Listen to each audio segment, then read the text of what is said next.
আসসালামু আলাইকুম। আমার রসইঘরে সবাইকে স্বাগতম। আজ আমি তৈরি করে দেখাবো ডাটা দিয়ে তেলাপিয়া মাছ রান্না। তেলাপিয়া মাছ দিয়ে ডাটা রান্না করার জন্য আমি এখানে একটা তেলাপিয়া মাছ নিয়েছি। একটা তেলাপিয়া মাছের 5 পিস হয়েছে, আর আমি নিয়েছি 1 আটি ডাটা। এখন আমি এই মাছটাকে ম্যারিনেট করব। ম্যারিনেট করার জন্য আমি লবণ নিয়েছি 1 চা চামচ, আর হাফ চা চামচ মরিচের গুঁড়া, 1 চা চামচ হলুদের গুঁড়া নিয়েছি। এখন আমি এগুলি দিয়ে মাছটাকে ম্যারিনেট করে 5 মিনিটের জন্য রেস্টে রেখে দিচ্ছি।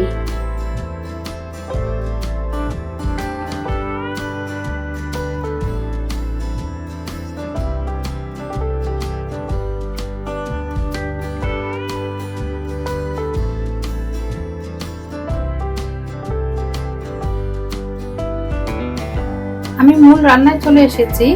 এখন আমি প্যানে দিয়ে দিব সয়াবিন তেল। মাছটাকে ভেজে নিব, এর জন্য আমি 4 টেবিল চামচ সয়াবিন তেল দিয়ে দিব।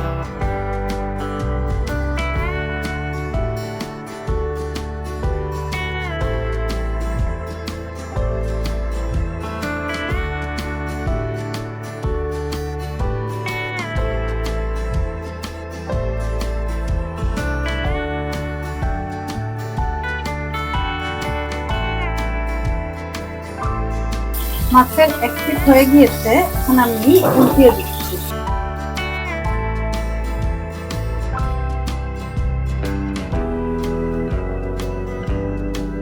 মাছটা আমি উল্টিয়ে পাল্টিয়ে ভেজে নিয়েছি, এখন আমি তুলে নিব।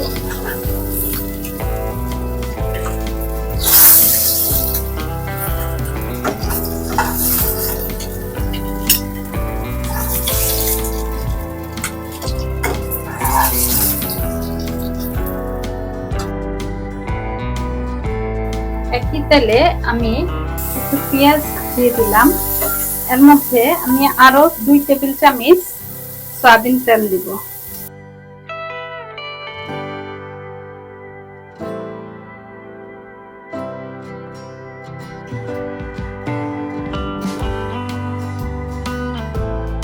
পেঁয়াজটা আমি হালকা করে ভেজে নিব।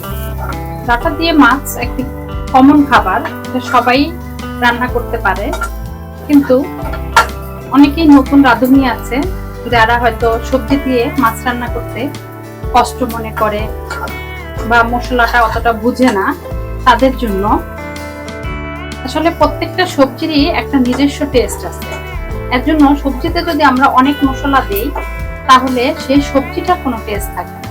এর জন্য সামান্য মশলা দিয়ে কিভাবে মজাদায়ক তরকারিটা রান্না করা যায়, আমি আজকে সেই প্রসেসটাই দেখাচ্ছি। আমার পেঁয়াজটা হয়ে গিয়েছে, এখন আমি সামান্য একটু পানি দিয়ে দিব।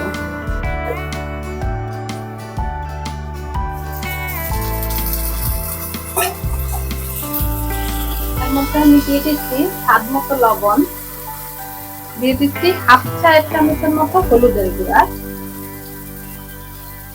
1 চামচ 1.5 চা চামচ মরিচের গুঁড়া, আর 1 চা চামচ ধনে গুঁড়া। পানিতে এখন আমি মশলাটা কষিয়ে নিব।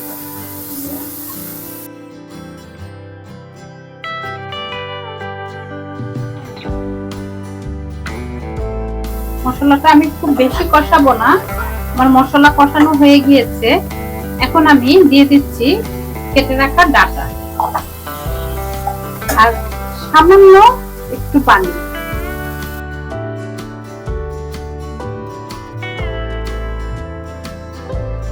এখন ঢাকনা দিয়ে আমি সবজিটা সিদ্ধ করে নিব, কষবে প্লাস সিদ্ধ হবে, কিন্তু আমি এখন ঢাকনা দিয়ে মিডিয়াম আঁচে রেখে দিচ্ছি।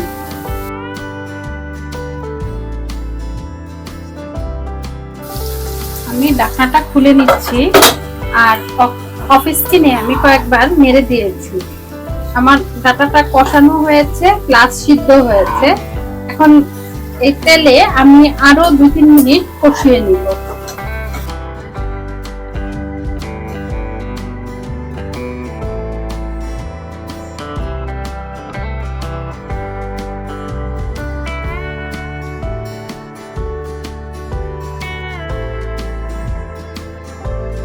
ডাটাটা কষানো হয়ে গিয়েছে, এখন আমি মাছটা দিয়ে দিব।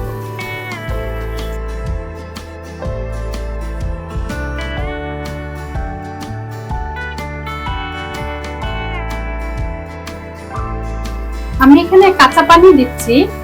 আর তরকারিতে ঝোল দেওয়ার ব্যাপারে সবচেয়ে যেটা বেশি জরুরি সেটা হচ্ছে আপনি ঝোলের পরিমাণ যতটুকু রাখবেন তার চেয়ে সামান্য একটু বেশি দিবেন।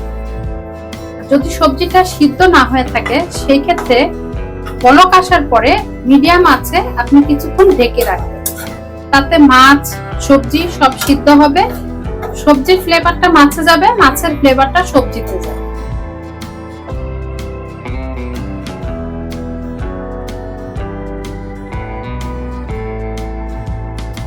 আমি এখন বলক আসা পর্যন্ত ঢেকে রাখবো।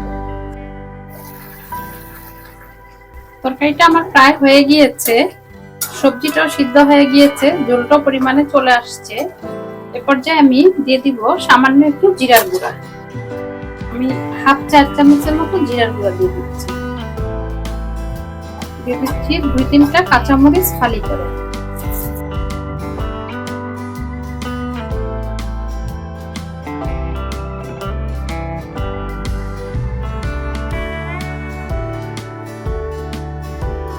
আমি 2 মিনিট চুলাটা একটু ডিম করে রাখবো, তাতে তরকারির উপরে তেলটা ভেসে আসবে।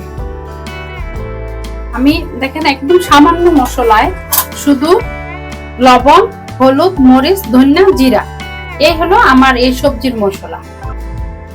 সবজি দিয়ে মাছ রান্না করতে হলে সামান্য মশলাই দিতে হয়, তাহলে সবজির টেস্টটা পাওয়া যায়। তরকারিটা হয়ে গিয়েছে, এখন আমি তুলে নিচ্ছি।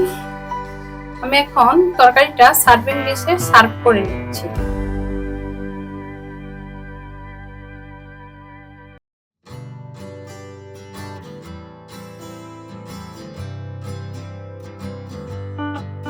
তৈরি হয়ে গেল আমার ডাটা দিয়ে তেলাপিয়া মাছ রান্না।